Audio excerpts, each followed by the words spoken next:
What's going on, everyone? Welcome back to another episode of the Primetime Sports Podcast, hosted by Joey Maylari. So tonight is Mookie Betts' return to Fenway Park. In this episode, I'm going to give my thoughts on the Red Sox and Dodgers weekend series. But before doing that, I'm going to talk about some news across the NFL to start. So we're going to start out with the Jonathan Taylor rumors that are currently going around the NFL that the front office of the Colts said that he has until Tuesday to find a trade. And if he doesn't, up until Tuesday, at that point, they're just going to roll with him being on the roster for the rest of the season. One team that is interested is the Miami Dolphins, but according to reports, the Colts not only denied Miami's first offer, but their second offer as well. So Miami sent a rebuttal, maybe trying to add more draft picks to the trade, whatever it may be. And the Colts front office said no to that. So we'll see what happens there. I think it would be a great addition, though, to Miami's offense, considering it would help open up the pass game even more for Tua Tagovailoa in the Dolphins offense. And the Dolphins offense doesn't really need much help. I mean, they already have two game-breaking talents in Tyreek Hill and Jalen Waddle. One thing they do lack, though, is a little bit at running back. They don't really have the same firepower at running back that they have at wide receiver. But if you add a guy like Jonathan Taylor, that offense is going to open up even more and help Tua Tagovailoa get some more time to throw. And you have a running back like Jonathan Taylor, the defense has to be on their toes at all times, making sure they know where he is, what the play could be potentially, and that definitely opens up some lanes there for Tua to throw. So we'll see what happens there. I think Miami would be a great destination, though, for Jonathan Taylor. According to reports, though, Indianapolis wants at least one first-round pick or a package similar in value to a first-round pick.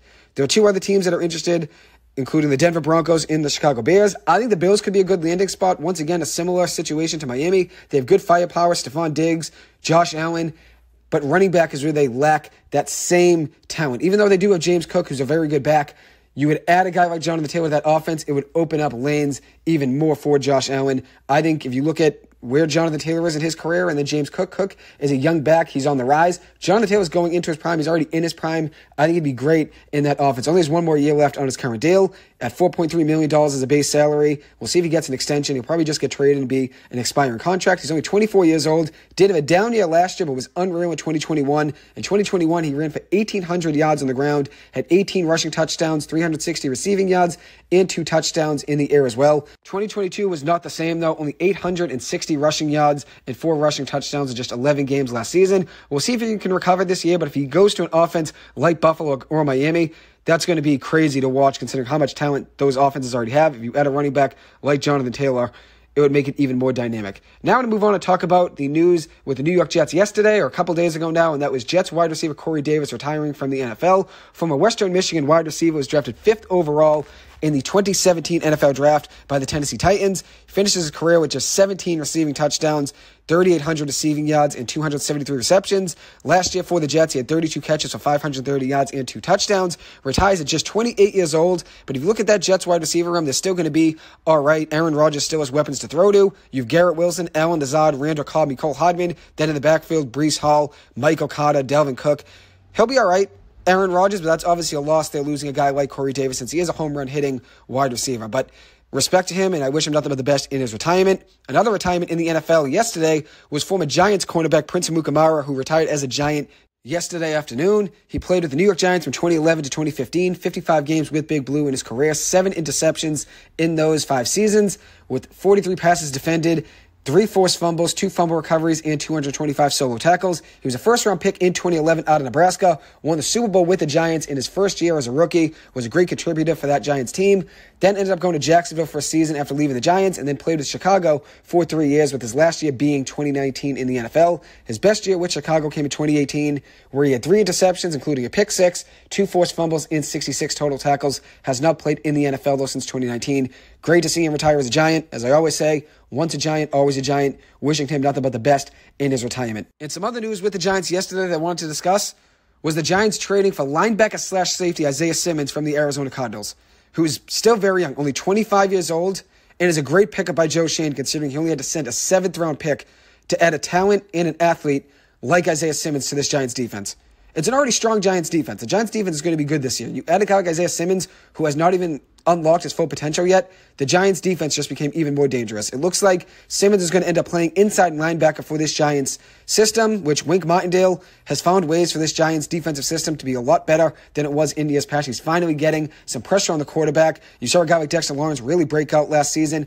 Maybe Isaiah Simmons takes a step up this year as well. Isaiah Simmons was a former Clemson standout linebacker who was the 8th overall pick in the 2020 draft out of Clemson. I liked him a lot I wanted him actually in the 2020 draft. I was stuck between Andrew Thomas and Isaiah Simmons in that 2020 draft. The Giants ended up going with Andrew Thomas with that 4th overall pick, and now the Giants have Simmons 3.5 years later. So things worked out there for the Giants with Simmons in getting Andrew Thomas, obviously at 4th overall. Simmons has not missed a game in his NFL career, which is great considering he's always available. The Giants have had a lot of injuries over the years. Considering Simmons is always healthy, that's definitely a plus, and now you have a chance to unlock even more potential there with him being in Big Blue.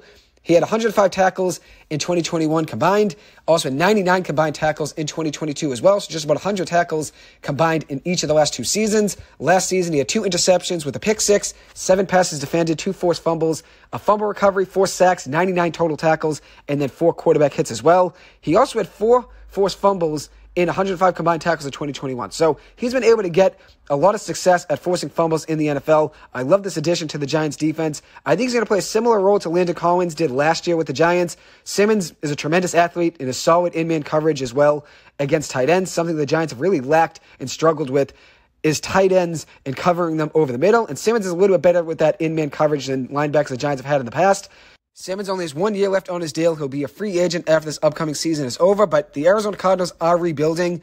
You could look at his stats from his last preseason game in Arizona and think they traded him because he really struggled. No, I think it was really just because they're rebuilding.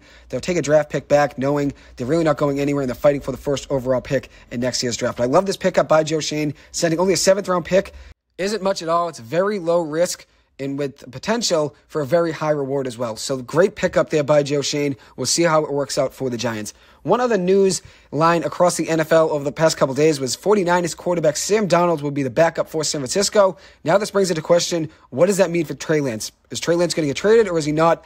I think Darnold's a better quarterback than Trey Lance. I think Darnold's even better than Brock Purdy as well, which I've mentioned this now multiple times on my podcast here. I've said before, I think Sam Darnold, if he were to be the quarterback in this 49ers system, he'd be a lot better than the Sam Darnold you've seen in years past. He'd finally have a great offensive system that Kyle Shanahan has built, which he's really lacked his whole career. He hasn't really had a good offensive system around him, has weapons now that he hasn't had in his whole career, including Deebo Samuel, Brandon Ayuk, George Kittle, Christian McCaffrey, Elijah Mitchell. There's so many weapons there in that San Francisco 49ers offense, and then it also have an offensive line, something he hasn't had in his whole career either.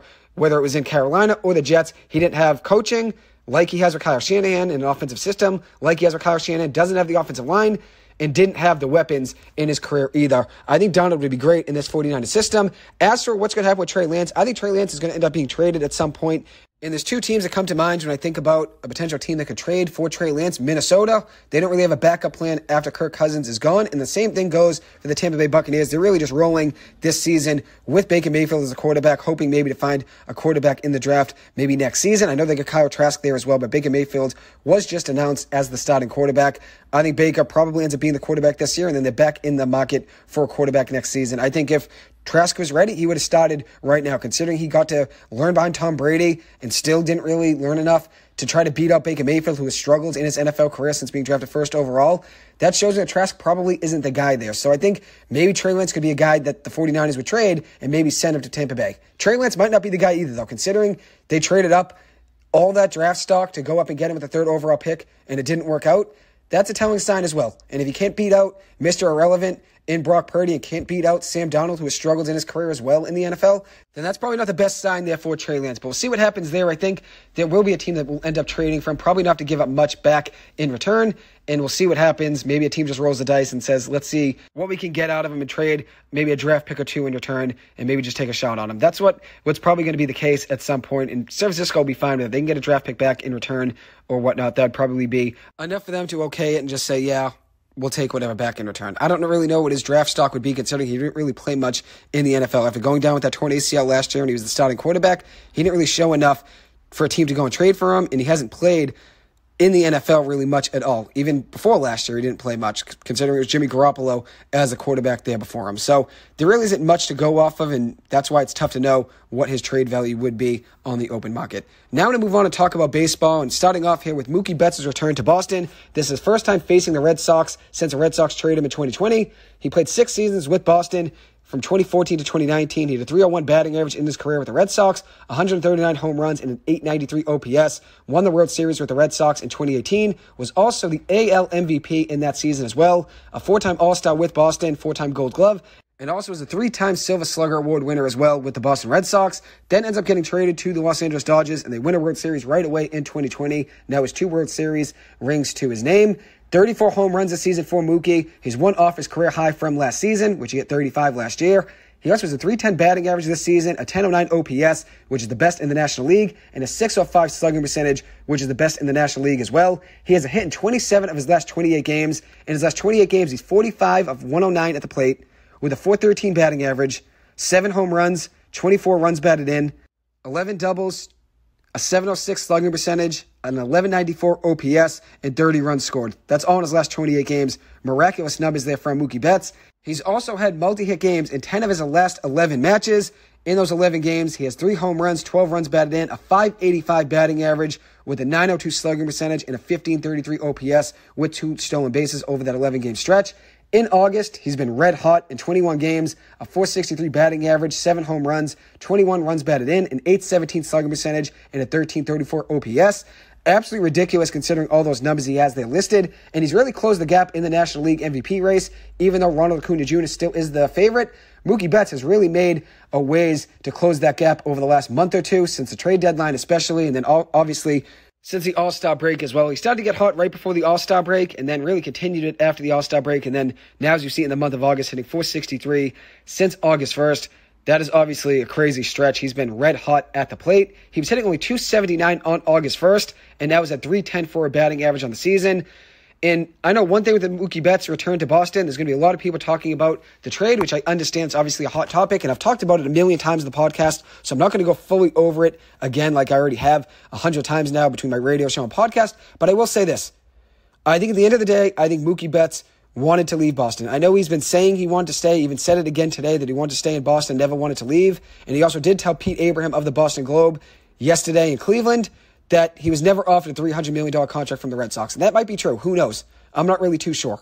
But I feel like at the end of the day, I think Mookie Betts wanted to be in the spotlight and wanted to go to a big team like the Dodgers. I think it's really worked out for Mookie. He's won another World Series, and obviously he's had a great career with the Dodgers already. Now in his 4th season with the Dodgers, he's been doing great for them consistently over the last 4 years and has been a perennial all-star his whole career. Everybody knew when the Red Sox traded Mookie Betts, they're trading, at that time, the second best player in the game of baseball to Mike Trout. Everybody knows what Mookie Betts is capable of, and I understand that. I've talked about it a million times in the podcast already. I said that the Red Sox should have got back more in return for Mookie Betts.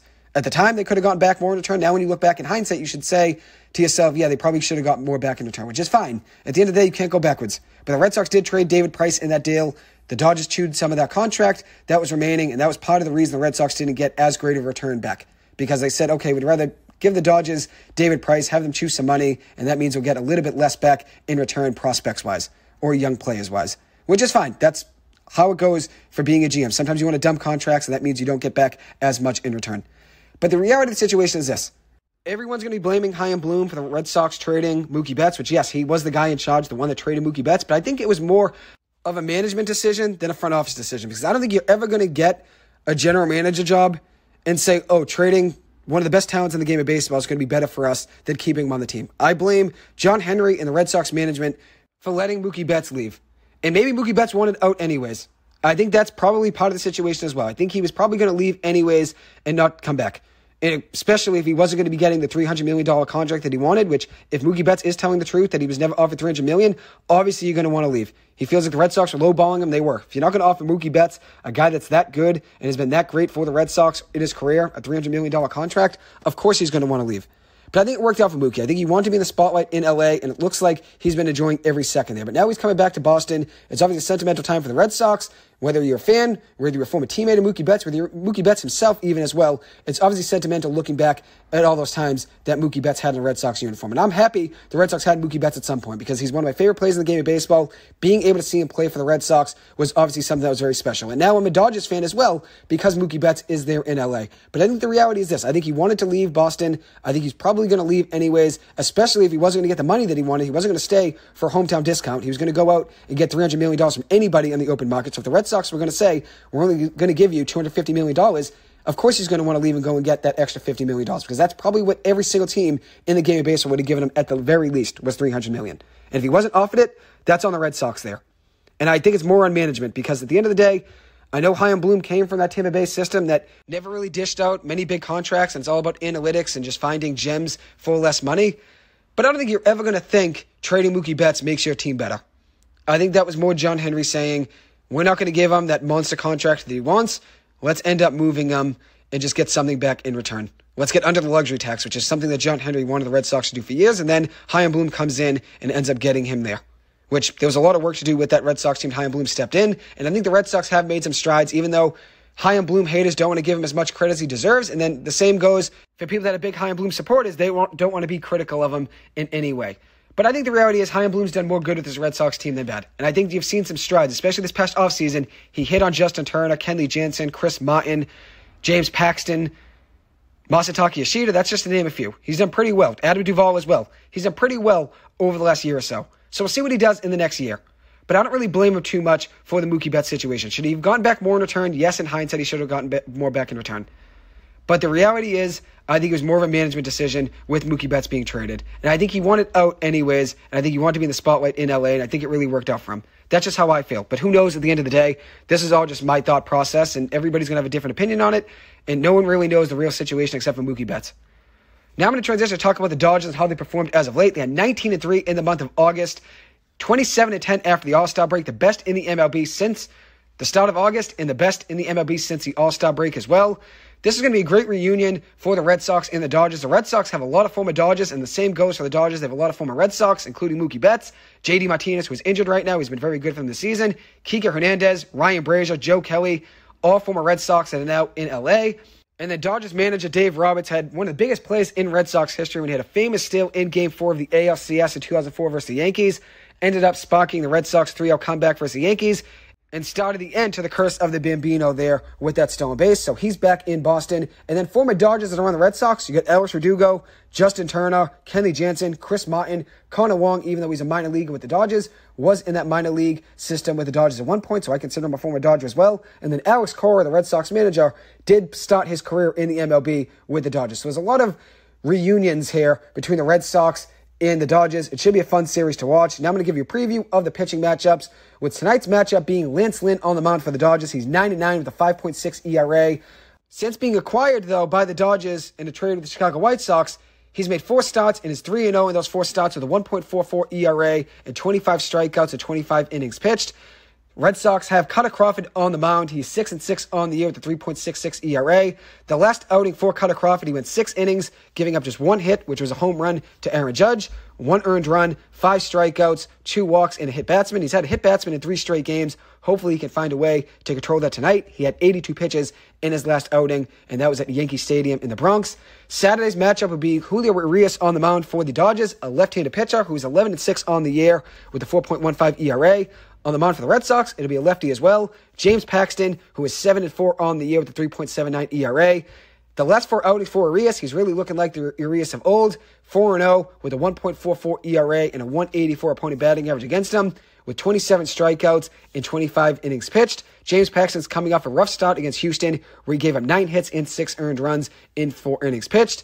Then on Sunday, there's no pitching matchups announced yet. Now I'm going to give my predictions for the series. I know it's a bold take, but I think the Red Sox take 2 of 3 in this series. And I know that would be miraculous, and that's a hot take probably to most people. But considering where the Red Sox are right now and how much they need these wins right now more than the Dodgers do, I think the Red Sox are going to be desperate for a win. I think they win 2 of 3 in the series. And that would be miraculous, as I said, considering how good the Dodgers have been in August. I'm actually going to tonight's game with a couple of my buddies from BC, so that should definitely be a good time, being able to see Mookie Betts, Freddie Freeman, James Oatman, all in person, and also get to watch the Red Sox as well. I'm a big Cutter Crawford fan. It should be a fun game to watch. So I'm excited to see Mookie Betts' return to Boston, and I'm excited to see the video that the Red Sox have for all of the former Red Sox players that are on the Dodgers now. So now I'm going to give a recap of what happened in yesterday's game between the Astros and the Red Sox. The Red Sox ended up winning that game over Houston 17-1. And leaving Houston and going back to Boston with a series split against Houston, a series where they were down 2-0 in the first 2 games. And then the Red Sox found a way to win not only Game 3, but Game 4 as well. Yesterday in Game 4, the Red Sox were up 11-0 after 3 innings and never took their foot off the pedal in that game. 24 hits for Boston in yesterday's match. Everyone in the Red Sox starting lineup had at least 1 hit and 1 run batted in. And everybody in the Red Sox starting lineup got on base at least twice safely, which is very impressive. The Sox needed a game like this, especially in the midst of a tough game stretch where you're playing Houston for 4, the Dodgers for 3, and Houston for 3. This is a time when the Red Sox need to be hot and find a way to turn things around, and that was obviously what the Red Sox did yesterday. They had some monster games from Alex Verdugo, Wilyer Abreu, and also Connor Wong. Verdugo was 4 of 7 in the game with 2 runs scored, 2 runs batted in, and he also hit a home run in the first inning to get the scoring going. Abreu hit a huge 2-run home run in the second inning for the first home run of his career. He was 4 for 5 in yesterday's game with 4 runs batted in, 2 runs scored, a walk, and a double. He had 8 total bases in yesterday's game. He was doing it all against the team that traded him last year at the trade deadline when the Red Sox traded Christian Vasquez to the Astros. They sent back Abreu in return. So last year at the trade deadline, he goes from Houston to Boston, and now he gets a chance to go up against Houston. He ended up making the best of it, going 6 of 12 in that series, with a home run, 5 runs batted in, and a .917 slugging percentage. Obviously a very short sample size, but he's been very good in those 12 at-bats with the Red Sox. And as I said, doing it all against a team that traded him, which is obviously great for him. Connor Wong was 4 for 6 in yesterday's game with 4 runs scored, 2 runs batted in, a double, and 8 total bases. So the Red Sox got 8 total bases out of Abreu and Wong apiece, and then 7 total bases out of Alex Verdugo. What a stretch there for the Red Sox.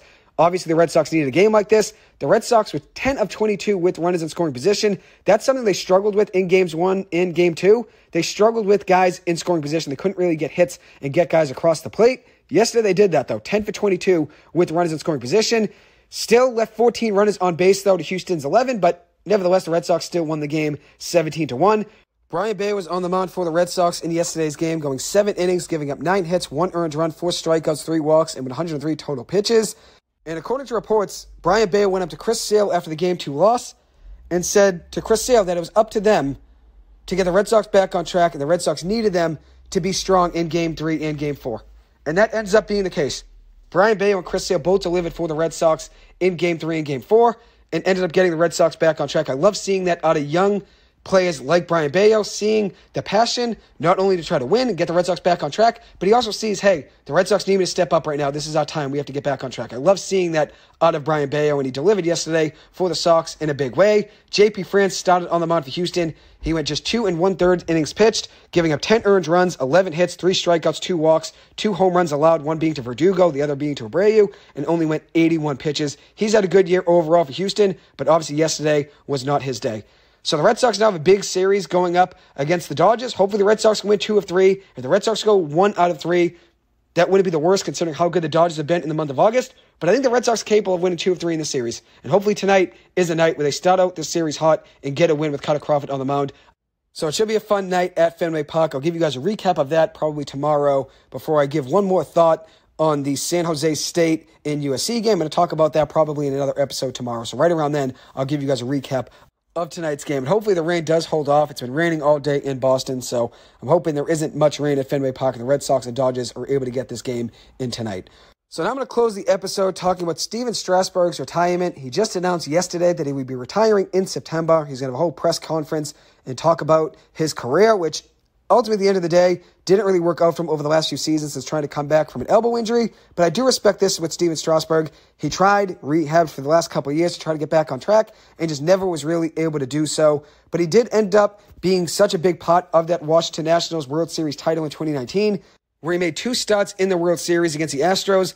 And the Astros actually struggled against Stephen Strasburg. He only gave up 4 runs in those 2 outings against Houston in the World Series, and he also had 14 strikeouts in those 2 games, with Washington winning both of those games. He really gave everything he had to that Washington Nationals team, especially during that run, and that's part of the reason he was never the same again. Damaged his elbow after that, giving everything he had to that Washington Nationals team, and even though they did win the World Series, he ends up derailing his career with injuries after that. He had injuries before that, but he never was the same pitcher after that 2019 World Series run. He has not pitched in the major leagues since June 9th of 2022. He actually underwent elbow surgery in 2021, was trying to make a return from that, and just never fully recovered. He was the former number 1 overall pick in the 2009 draft, a 3-time All-Star for the Nationals, won the World Series as well, as I said, in 2019. And unfortunately, it was just inevitable and was coming for a while that he was going to retire. But now you get the official news yesterday that he will call it a career. 13 years with the Nationals, and he was a 3-time All-Star, a 113-62 record with 1,723 strikeouts and a 3.24 ERA overall in his career. He also, in 2019, reached 1,500 career strikeouts, and at that point was the fastest pitcher to reach that mark in his MLB career. So imagine what he would have done without all the injuries. Finished his career not only first in strikeouts in Washington Nationals history, but 3rd in WHIP, and then 2nd in wins. And if you look at his contract, he signed a 7-year, $245 million deal with the Nationals after they won the World Series in 2019. And at that point, was the biggest contract for a pitcher ever in MLB history. But since he signed that contract in 2019, he only pitched in 31 1/3 innings for the Nationals since signing that. 31 innings is what he pitched after signing that 7-year, $245 million deal. And I know a lot of people are going to be asking, now what's the deal with this contract? Do the Washington Nationals get any money back? Does he choose some money just to retire? No. Actually, it was all guaranteed, and the contract was not insured health-wise. So the Nationals are on the hook for its entirety, every single dollar. And this comes from Bob Nightingale. He said Stephen Strasburg will continue to be paid $35 million annually through 2026, with about $11 million deferred each year. He will then receive $26.6 million in 2027, 2028, and 2029 in his owed deferred payments. And like Bob Nightingale did mention in that quote, the contract was not insured by Washington, so the Nationals are on the hook for its entirety. So obviously a tough end to the career there for Stephen Strasburg, but when he was healthy, when he was on the mound, he's one of the most dominant pitchers in the game of baseball. And even though he was never the same pitcher again after that 2019 World Series run, he did get a World Series ring out of it, but it did come at the cost of the rest of his career, considering he was only hurt after that and only played 31 innings since signing that 7-year, $245 million deal with the Nationals. Obviously, now you look back and you'd say that's one of the worst contracts in MLB history, which realistically it is, but at the time when he signed it, it was the biggest contract for a pitcher, and he was coming off a big run in that 2019 World Series run. Did have some prior injuries, though, with his elbow before that, but obviously I don't think anybody foreshadowed him going downhill with those injuries like he did over the past few seasons. But credit to him for trying to come back over the last couple seasons. He wanted to be out there for the Nationals, just didn't work out. Now he calls it a career that, as I said, was a 3-time All-Star and won the World Series in 2018, and is one of the best pitchers in Nationals history, and even MLB history talent-wise. He was one of the most dominant pitchers in the game of baseball when he was fully healthy, and everybody saw that in the 2019 World Series run, where he delivered so often for the Nationals in that run, winning 2 World Series games against Houston. Anyways, that will conclude this episode. Thank you guys so much for taking the time to listen to this. As always, I appreciate it, and hope you guys have a good one. Take it easy and enjoy your Friday night.